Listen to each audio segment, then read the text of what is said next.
All of the brain issues start in childhood. So, but you can deal with it at any stage. So if you didn't get the treatment as a child, doesn't mean that you can't fix it when you're an adult. You can, but you have to know how to do it. Are you ready to take back control of your time and energy? But the thought of where to start feels overwhelming. I created something for you. It's called the Energy Finder Quiz. Yep. This quiz takes less than 2 minutes and it helps you identify where to focus so you can conquer your dreams without feeling like you're failing as a mother.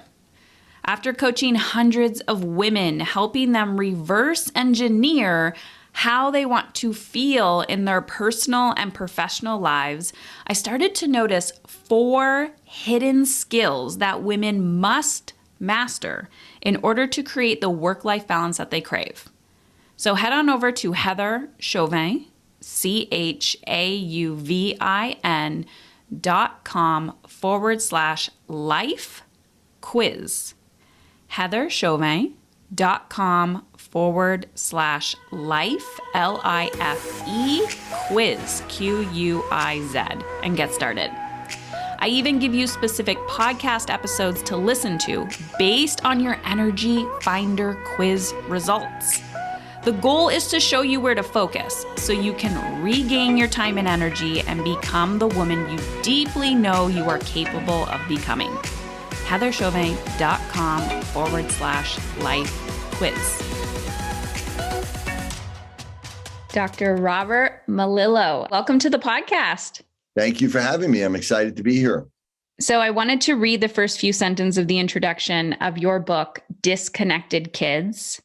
We live in a world and a time of great contradiction. On one hand, we are experiencing unprecedented advances in technology. The world's information is literally at our fingertips. We can access high-tech entertainment on a giant screen in a flash. We can communicate with anyone, anywhere in the world on a smartphone.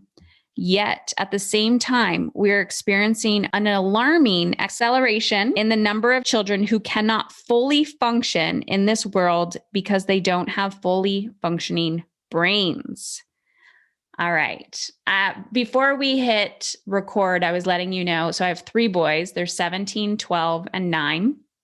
And it was my 17-year-old who kind of took me on the journey of brain balance and brain health. So I just want to turn it over to you for a minute, because when I was also introducing you before we hit record about who's listening, I'm such an advocate for children's mental health and brain health and health in general. And we know that parents will do anything for their children, but we're talking post-COVID times where, well, not post-COVID, but the big pandemic, and we're still in it, still feeling it. And everyone's talking about mental health and emotional health and health in general. And we have to talk about adults too. So yeah, I know your work has evolved since I've been deep dive in your work. So yeah, what are you up to these days and what got you started? Well, what got me started was also my own kids, just like you. And as soon as you step into this world, no matter how much you know, you realize that there isn't a lot of help out there and that nobody gives you any hope either. But, so that's kind of what got me there. And that led to ultimately, after 15 years or so, developing Brain Balance. But with Brain Balance, I designed it for kids and for kind of higher functioning kids, right? But and that, still is great. We had at one point up to 140 centers, and we've worked with something like 70 or 80,000 kids, and very, very high success rate. But, once that was all up and running, what I wanted to do was work with the kids that nobody could really help, right?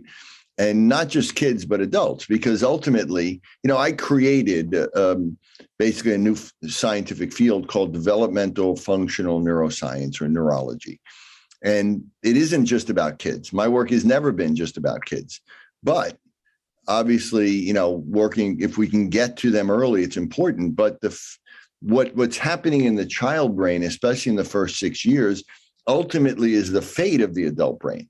And the brain is the center of all health. So what we see now is everything from autoimmune issues, gluten sensitivity, eczema, as well as mental health.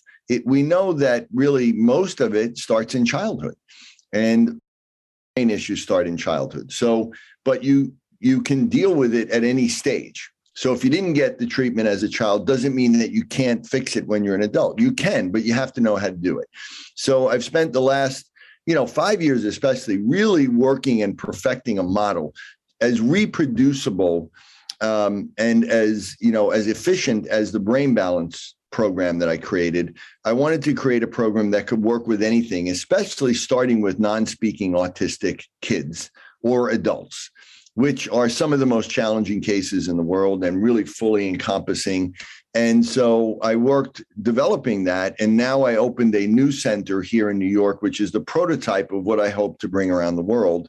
And we're getting results here with everything. I mean, I'm dealing with severe brain injury. We have kids that have drowned in a bathtub at 18 months old and were dead. And now, we're working with them and getting them to sit up and move and walk and talk. Adults also with all different types of levels, genetic disorders. So we're working with the most severe issues, but we're getting results like nobody else is getting results right now. So it's really exciting, very exciting time. That's amazing. When I was listening to another interview that you did, one thing that I really appreciate about you is this sense of like hope in your message. It's like there is another way to be. So I'm assuming because you have this sense of hope and kind of, a trailblazer in who you are, how you lead in the world, you probably get a lot of pushback for your beliefs and your way of being. So what is some of that pushback that you often get that you truly believe in your bones is not true? Yeah, the good thing is I have to say it's the reward over time is that becomes less and less. But in the beginning, of course, especially when I started Brain Balance and started really, coming out with the book Disconnected Kids, which was very popular and is one of the best-selling books of all time in those areas, now has over, I think it's been translated into 18 languages. And now we're going to be doing probably a third edition. Once I started getting media attention, then of course you start getting attacked in a big way. People obviously would say that I was a quack or, completely, crazy or whatever, just trying to make money. Mm-hmm. But what I've done is I've really focused a lot on research. I mean, I'm even doing at my age now, I'm doing another PhD in cognitive neuroscience, and I'm working with a team of neurologists, some of the best neurologists in the world and neuropsychologists, and I have a degree in neuropsychology myself as well, but we're doing like really cutting edge research. And this year alone, we'll probably come out with 6 to 10 papers that I think are going to change the face of the way the traditional pediatric neurologist or actually starts to look at this. But even most doctors, again, realizing that you have to look at development even in adults. Mm-hmm. So the answer to that is really, produce the research. You have the obligation. If you want to go out there and make a difference and you believe something and it's true, you have to prove it, right? So I've always believed that was my responsibility. That's why I've written 8 books. That's why I've written, I think, 60 or 70 scientific papers. And that's why I'm doing all of this work at this particular period of time. But I think because of the amount of just, the amount of people we work, the amount of doctors I've trained all over the world in every specialty, I think what we're finding now is a lot of people are now starting to copy it. Right. So if you look on Instagram now, you have all these different pages and people that are talking about primitive reflexes. 5 years ago, nobody talked about it or even knew what it was. And I can guarantee you that anybody that's talking about it now is primarily because of my work and what I've been doing or the students that have worked under me. And that's great. Right. That's really great. And I think that, we're going to see even more of that happen as we go down the road, especially when this research comes out. And I have top researchers that are now imitating my work. And also I had an independent study that was done about my work at Harvard at McLean Hospital, the #1 mental institution in the United States. And they basically independently verified that everything I've ever said is completely accurate. Awesome. I love this. So can you explain the primitive reflexes? And for someone who's listening, so they're like, what? Or their child has had a diagnosis, or they're suspicious of symptoms, behaviors. And then there's so many things I could ask you, but just someone who's like, I've never heard of your work before. I'm so overwhelmed, don't know where to start. Okay. So let's start with an example, right, of one of the most confusing and difficult types of conditions, which is non-speaking autism. And we know now that is the proper way to say it, non-speaking autism. So that may look like, to some people who have a kid with ADHD or learning, you say, well, that's not my kid. But that's an extreme version of, because the underlying problem is the same. The bottom line is what is happening in the brain. That's what my work has always been about, right? And very few people, and especially clinicians, have any clue, right? So for me, with my own kid, it was about, what is actually the problem, right? And people would say, well, you can't do anything about it. Well, how do you know? You don't even know what the problem is, but yet you're telling me you can't do anything about it.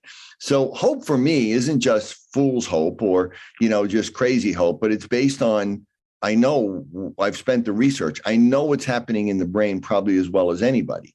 So you take a kid, let's say, with non-speaking autism. Why aren't they speaking? What is the actual problem? Now, we look at it, and many people look at it like a cognitive issue. Now, when there are people who have grown up with non-speaking autism that have written books about it. And what we know is that when they're capable, they literally have genius level skills in their left brain. I mean, literally. Even in the most severe kids, they look like they're intellectually impaired. They look like they know nothing. When they actually have a way of communicating, they are brilliant. I'm working with one kid right now who seemed like he knew nothing. He would get violent and aggressive. We figured out a way to let him start speaking with a letterboard. And the first thing he says, I want to grow up and be a physicist, right? And he knows like high level math, and he's taking physics classes at Yale online right now, right? And he's 9 years old. So you look at that and say, why? And I even asked him, I said, why can't you speak?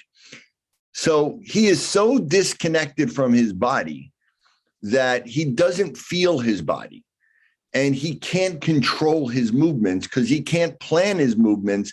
And the most sophisticated motor planning we do is speaking.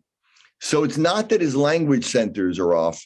It's that he can't control that because he can't feel his body. He's literally so disconnected from his body, he calls his body Bob. He has a separate name for it.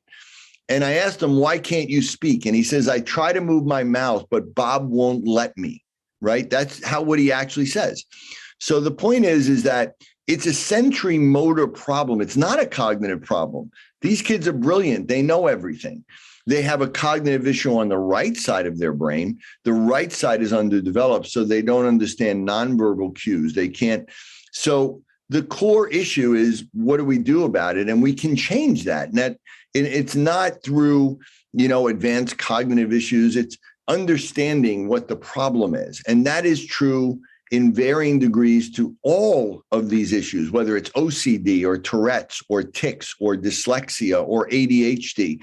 And the symptoms come from overactive, advanced, genius level skills that are out of control on one side and underdeveloped or immature skills on the other. And that leads to the actual symptoms we see in everything. And that not only impacts cognitive and language, but it also plays a role in the immune system and the digestive system and our autonomic system and our hormone system and our detox system. So it can affect everything. Mm-hmm. And the solution is to change that. And it starts with primitive reflexes that are retained.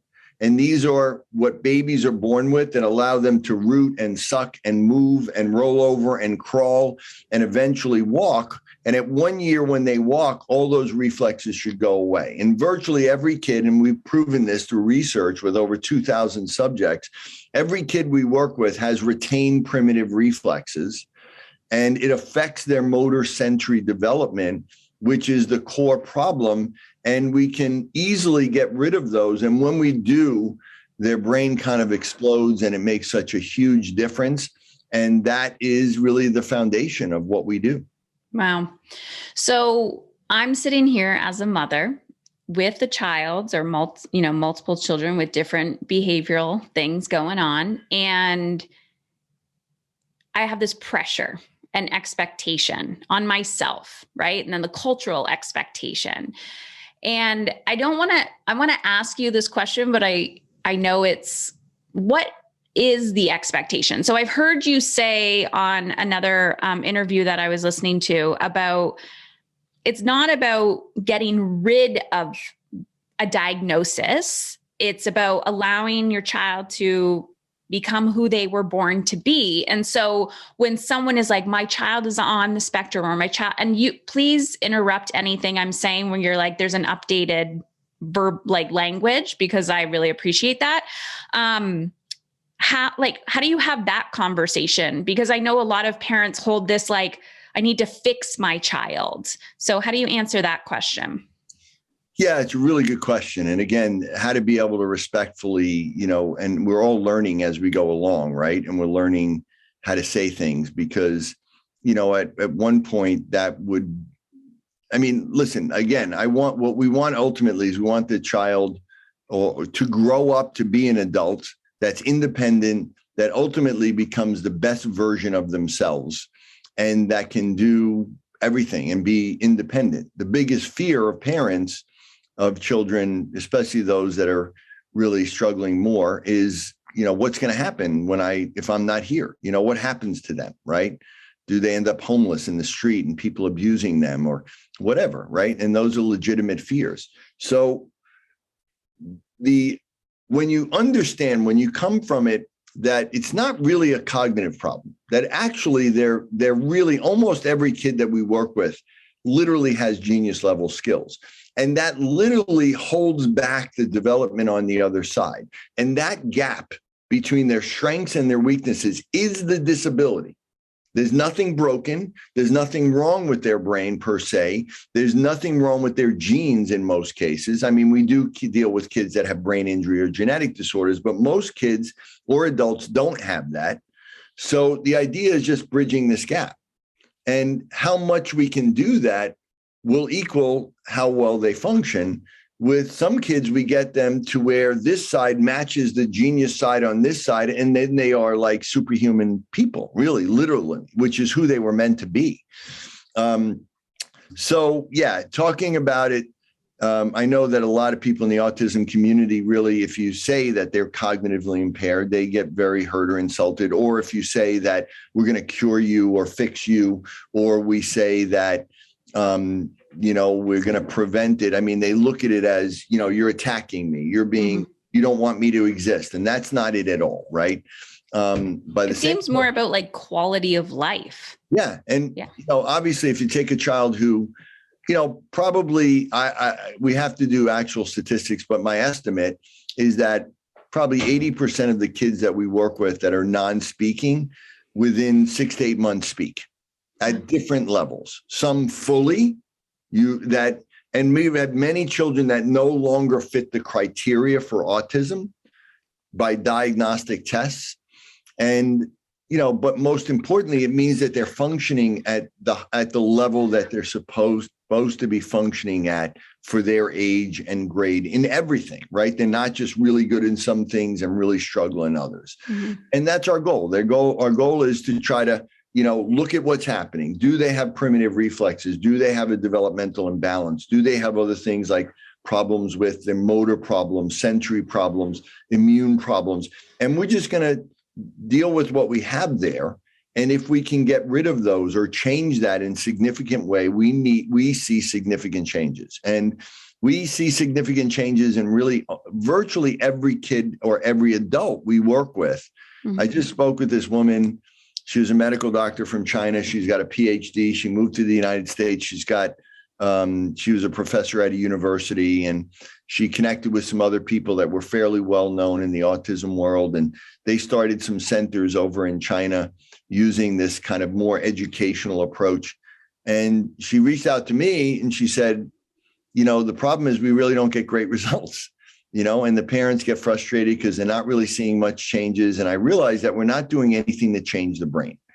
And so I looked up who's doing that, and I found you, and you seem to be, and that's it. It's about changing the brain. It's not about managing the behaviors. It's not, I mean, that can be part of it, but if you're just trying to manage this issue, it's very hard and very frustrating and never gets easy. Mm-hmm. But if you can change the brain, then everything changes. But you can't change the brain effectively if they still have retained primitive reflexes and if they have this imbalance. And what you want to change is to build up that one side that's underdeveloped and maybe bring down the other side and achieve that balance. That's essentially what you need to do to the brain. And it's very specific. And, you know, we've gotten more sophisticated tools like lasers and transcranial direct current. And so there's many different ways to do it that have evolved beyond what we do at Brain Balance. But that's ultimately what we want to do.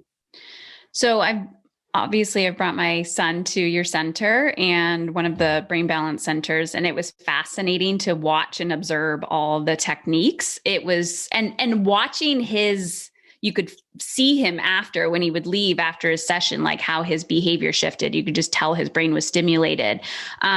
So we have kind of those techniques or practices that you would use, but I know nutrition is also a big part of what you talk about. Can you just talk a little bit about that? Yeah. And even, you know, like I said, with Brain Balance, you know, what I've tried to do is say, let's say you get a kid in that can't do exercises for primitive reflexes. Then what? Then how do you get rid of them? If they can't do anything, right? We have some kids that can't even move. And our first goal is to get them to just sit up on their own, which, you know, we do quite often. We have one kid that, you know, started with me when he was 3 months, and he had a diagnosis of cerebellar pontine atrophy. It was a genetic disorder, and he had terrible seizures and he had microcephaly. And we started with the parents, just getting them, you know, our first goal was get him to sit up. No child with that diagnosis has ever sat up on their own. And I can send you video of this child. And first thing that they did was work on the reflexes and getting him to do a simple bridge. But there was this like little baby at like 8 months old, he could do a bridge on command, right? Where he was told that he would be deaf and blind and he'd never. And after a few months, he was able to sit up on his own. He's the first child that ever did it. And he no longer has seizures and he no longer has microcephaly, right? So we start with those types of things and those goals. What we're able to do now is work with at different levels. So that's part of the evolution from Brain Balance, is we can do things even when the kid can't do things on their own. And that's, you know, what we're looking to do. And we're looking to, you know, again, change the brain in there, and diet and nutrition plays a role, because the brain ultimately, you know, why does somebody have a gluten sensitivity? Most people don't realize that the whole idea of gluten and casein sensitivity that's ubiquitous now started in the autism community. They were the first parents or people to ever talk about that 30 years ago. And why? Because they found that there was a relationship. Why though? Why? Why is there a relationship between kids with autism or ADHD and why do they have food sensitivities? Because the brain regulates the autonomic system and the digestive system. And you can't have gluten sensitivity if your gut and your immune system are both working. You can't, because gluten should never get in your bloodstream. So if it does get in your bloodstream and it's not broken down to amino acids, it's because there's something going on with your gut. And even when it does get through a leaky gut, your immune system shouldn't react. So your immune system has to overreact. All of that we see because the brain regulates it all. So we still, you know, want to be able to reduce inflammation and eliminate foods that might be triggering that, or supply them with vitamins and minerals because they have a malabsorption problem because their brain isn't regulating the proper blood flow. The fight or flight system is overly active in every kid that has a developmental and adult that has a developmental issue. And the parasympathetic system is underdeveloped because, first and foremost, retain primitive reflexes, but then also usually because of a deficiency in the right side of the brain, And that leads to vitamin deficiencies, malabsorption, lack of digestive enzymes, and so changes the pH, which makes you more prone to have yeast infections or Clostridium, and all of those things that we see in the metabolic world really can be explained by an imbalance in the brain and an imbalance between the sympathetic and parasympathetic nervous system. Awesome. Okay, I wrote down. I heard you say this, and you can say, I don't believe that anymore. You do believe it. I think you're changing the statement because you're actually educating physicians. The average doctor doesn't understand the brain any more than the average parent. Oh, that's absolutely true. Yeah, absolutely true. And most people don't realize, like, the average medical doctor gets literally like 4 hours of nutrition. And so the average mother knows more than the average doctor about nutrition. So, and I don't know if anybody goes on my Instagram, or I recently did my own kind of podcast interview with a pediatrician out of Europe, and she's a fabulous woman who had a child with a disability, and she found my work and she started using it, and it changed her daughter. And it was really interesting because she said, when she first found out her daughter's diagnosis, she went to all these pediatricians and even professors that had taught her, people that she respected. And they basically told her she was crazy. They made her feel like a crazy mom, right? And one of the things that was incredibly cathartic for her, because there was a point when she realized that she did that to other moms, right? Yeah.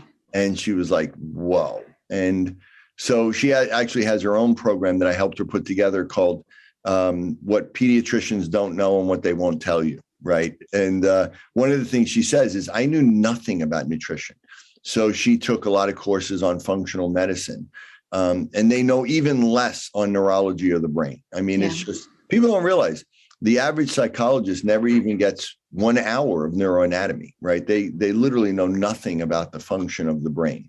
And most people don't understand that. Clinical neurologists, they know. The neurologists that are on my research team, they've taken my courses, and they're taking my online courses, and they sent me a picture of themselves, a husband and a wife that are both neurologists who are also PhDs. And they sent me a picture of themselves at 5 a.m, binge watching my course. And they were like, we don't get any of this. Like, everybody needs to know this. So, yeah, I mean, the average, very few people really know about functioning, true function of how the brain actually works. I find it fascinating because I would identify as a non-science person. Like, I'm not that type of, I'm very intuitive, and I have those friends where they're like, do all the research, but I know when something feels off. And for many times in my life, whether it was dealing with the educational system, which we could have a whole other conversation about that, and teaching, I just see the life being sucked out of my boys when it's not aligned with their passion and how their brain works. But my health history with cancer and having this lack of hope when it comes to thriving, when it comes to life after, or like, this is it, like something is off. Like, this is my body telling me that it's not working properly, and having to do the research and find people that are like, oh no, yeah, there is another way to live. You don't have to be stuck here for the rest of your life. I think there's a deeply rooted cultural belief that it's supposed to suck. You're supposed to suffer. And that's just it. That's adulthood. And I don't believe that in my bones. And I can see the resistance that people have to feeling good or saying, let's try it. Like, I have nothing to lose and everything to gain. So I can understand when parents really want to advocate for their children, of course, and do the research. It feels exhausting to try to advocate all the time. So what do you say to parents when they're just like, I feel like I have this huge feat against me and I still have to work and I have to do all the things? Like, where do they get started? What do they do? Yeah, it's, again, it's difficult.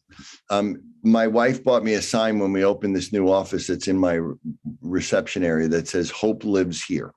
Right. So the first thing you can do is you can give them hope. You give them a light at the end of the tunnel that says, there is a way. Right. And I don't care what anybody's told you. I don't care what anybody said. And I have all the books and science and everything to prove it. But, mainly to speak to them and say, this is what our goals are. This is just let's get to this goal, right? Just let's try to get here. Like I said, something that seems simple, like let's just get your child to sit up, or let's just get your child to be less hyperactive. Let's start with that. And that is going to make your life better, right? Because, being able to do that. But also, telling the parent, as we discussed, that you need to take care of yourself and you need to be the example for your child, right? So if you're going to get your child to try to do exercises and eat a certain way and take vitamins and, be positive, if you're not that, then that's going to be hard, right? So you have to be the example. I say it to doctors all the time. When I train them, I get them on the floor and they have to do push-ups and sit-ups. And I say, are you at where you should be for your level, right? If you look at your body fat, look at it. And, if you're overweight and unhealthy and obviously don't do the right things for your health, and then you turn around and you tell a patient that they have to do those things. Yeah. Same thing with as a parent, right? So it's really about, having hope, having a plan with real goals. And then like any of us, like if you go to the gym, right? If you go to the gym and you just go to the gym to go to the gym, it gets pretty boring after a while, right? Mm-hmm. But if you have a specific goal in mind, I want to lose 10 pounds, or I want to be able to lift 200 pounds or whatever it is, and you set a series of goals, and it's always results that actually motivates us. The problem is very few other therapies or get results or measure those results in any way. You can't just look at symptoms and be directed just towards managing symptoms, or just, where's the goal in that, right? Just to manage a symptom. So, this is why I developed what I call developmental functional neurology, because we measure functions. This is why functional medicine started, because traditional medicine only looked at symptoms. And they started saying, well, no, we need to measure functions. And then you have goals, and then you see results. And then those results translate into making your life better or easier. And I say to parents, just imagine if your child, if 90% of all the things that you struggle with in a day, what if they were gone? Yeah. Right. And you can have that. We see it all the time. Even if it was 50% better, it would make your life a lot better. And so I think it's just a matter of having a plan, giving people hope, giving them real measurable things that they can look at and specific goals, and then see the results. And when you see the results, people will go on and obviously parents will jump on a grenade for their child. They'll do it. Yeah. But you also have to be the example. So that's why we screen almost every parent for primitive reflexes. Because if they have them, then it can affect their children. And, and getting on the floor and doing exercises with your children, rather than saying, get on the floor and do those, it's a big difference when you lay down next to them and they do it with you. And then it becomes a family thing. And then it becomes something fun and enjoyable, and everybody's working together. And it's not like it's a punishment, and everybody's getting better and you're being the example. And it's all about congruency, right? Yeah. I am the person I am today because of my children, because they were why I started looking into certain things and then having to be that role model. And the podcast is called Emotionally Uncomfortable, because it is emotionally uncomfortable to sit there and say, I don't want to do this exercise, or I just want to, hold my child accountable to it. But when you become that person that you want your children to be, that's where we try to lessen the grip of control for them. And I know for me, and I'm curious your thoughts, but I'm in that in-between phase now. So the oldest is 17, where I have less quote unquote control than I did before, where he wants to eat what he wants to eat. And I'm not going to yell and scream and be like, you got to eat this, you got to do this. I'm like, you're headed into adulthood. So I bring it back to myself, and I'm like, continuously be the role model, keep planting those seeds. So I'm curious what you would say to a parent when they know that maybe it isn't a child, or, they're a little bit older, or a teenager. What do you say to them where they're like, they won't do the work? Well, from the very beginning, I just had a consult with a family from Canada. Mm-hmm. And the mom talking with a son who I've seen, and the problem was a motivation level, right? So the thing is, you have to, from whenever you start, the younger, the better, you have to try to make it about their reasons. You have to be able to say, you're doing this for what? And again, if they're just doing exercises without a goal in mind, or they're not shooting for something and they're not progressing, who's going to want to keep on doing that, right? Yeah. Like I said, when I ask parents, what's your goal?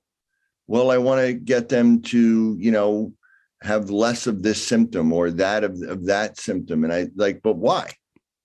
Well, because I want, whatever. And ultimately, you want to get to the ultimate goal. What do you want, right? I want my child to thrive. I want our house to be peaceful. I want things to be happy, right? I want my life to be better. I mean, parents, it can't just be about sacrifice. It also be what's going to benefit you, right? Yeah.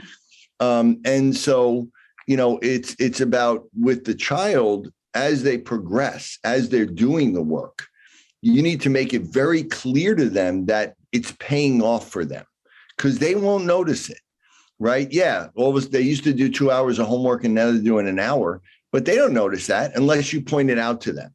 Hey, do you notice that your homework is going a lot faster because you can read faster, right? Mm-hmm. Or, you have a lot more friends now than you did before, or, you're stronger than you ever were. You're doing so much better in soccer. You couldn't even do that. Or you can ride a bike, or, now, you're getting straight A's in school. You need to point that out. And a lot of parents are like, well, I don't want to point out that they couldn't do it. Yeah, do that, right? Remind them of the pain, yeah, or how they felt when they knew they were struggling, or when they knew that it was hard on you, right? And let them know, like, look at now. And this is because of the exercises. This is because you're not eating that food. This is because you're taking these vitamins. And, how does that feel to you, right? What do you want to do? I mean, what do you want to be when you grow up? A lot of these kids, they don't even have goals for life. They're like, they give up because they're like always told you never be able to do anything. Yeah. Give them something to shoot for. Give them a reason. Don't limit them. Raise your expectations. Make everybody around you raise their expectations. Don't let teachers lower their expectation. Don't let coaches. Tell them, don't lower expectations for my child. Push them, make them uncomfortable, make them grow, right? And that's a lot of what happens when we get trapped in it. We have a child that is struggling and we're like, okay, it's always going to be this way. It's never going to change. Even if we're doing things to try to change it, in our mind, we're not changing. We're not holding them to a different standard. We're not giving them goals. We're not showing them that they're changing so that when they get to be 17 or 18, 19, they do it for themselves. They do it because they know they feel better, or because they want to be happier and they want to be successful and they have goals in their life. You have to direct it so that it eventually becomes their reasons. It can't just be your reasons, especially when they become adults, because that's not going to work. Yeah. So that they can have that independence and that internal drive. We're planting those seeds, and then it's like, you've got this. I could talk to you forever. Dr. Melillo, thank you so much. Where do you suggest people? I always call these breadcrumbs. So if someone's listening and they're like, ooh, that's a breadcrumb, I need to follow that breadcrumb. Again, we don't need to do all or nothing. We just need to start integrating these things into our lives. So where do you suggest people, the next step for them to learn about you, maybe get involved with the center? Yeah, the first step is to, I think, get book Disconnected Kids. If it's an adult, it still applies. But then if they want to go to my website, drrobertmelillo.com, they see all the different things. I have courses for professionals, fellowship courses, certification courses. I have, online programs for adults with different types of disabilities or issues like ADHD. I have vitamins and supplements that I've created. We have some free online ebooks that people can do on how to do, let's say, an elimination diet. But if you want to really, keep an eye on what we're doing day to day, my Instagram is very active. So Instagram is at Dr. Robert Melillo. And also I'm on Twitter. And also I have a Facebook page as well. So I'm very active on social media. I'm always putting up videos or instructional things to help people. And I try to respond to all of the questions that I get. So I would say, go to Instagram and check that out. And then, you can always reach me through my assistant at my website. And that's where I think everybody should start. If you're a professional, you should, check out my courses. And we're doing a live course now in Dallas once a month. We're going to be doing our third module in Dallas next weekend. At the Marriott down there. So if anybody wants to join and really learn how to do this hands-on, there is a certification in the Melillo method. Mm-hmm. And we have people certified all around the world now. And we have increased demand for people trying to find, because, the results we're getting are second to none. Yeah. And it's amazing to see, because you do show a lot of visuals online of before and afters and doing the activities with adults and children. So I really encourage everyone to go follow you, and we'll post those links in the show notes. So again, I just wanted to say thank you for your commitment. It makes me actually emotional as a parent, really being that beacon of light and hope and commitment to your work. So thank you. Well, thank you. And again, we do have a new center in New York on Long Island, and this is the ultimate version of what we do. And so, the best thing people can do is just come and see us and let us work with them and restore hope. And thank you for what you do. And, it's moms and parents like you that have inspired me my whole life. A friend of mine said to me the other day, how do you have the energy to do what you do? And I said, meet the parents that I meet. It's so inspirational that, that just drives me every day, and I love what I do, and there's nothing more important. Thank you. There it is. You just listened to the Emotionally Uncomfortable podcast. If you want to take this conversation to the next level, head on over to our private Facebook group community, heatherchauvin.com/Facebook. My last name is spelled CHAUVIN. That's heatherchauvin.com/Facebook. Also, if you are a huge fan of this show, please rate and review it on iTunes. Every review helps another woman like you take back control of how she wants to feel and become emotionally uncomfortable. I truly believe the better we feel, the more alive we become. This is how we are going to change the world.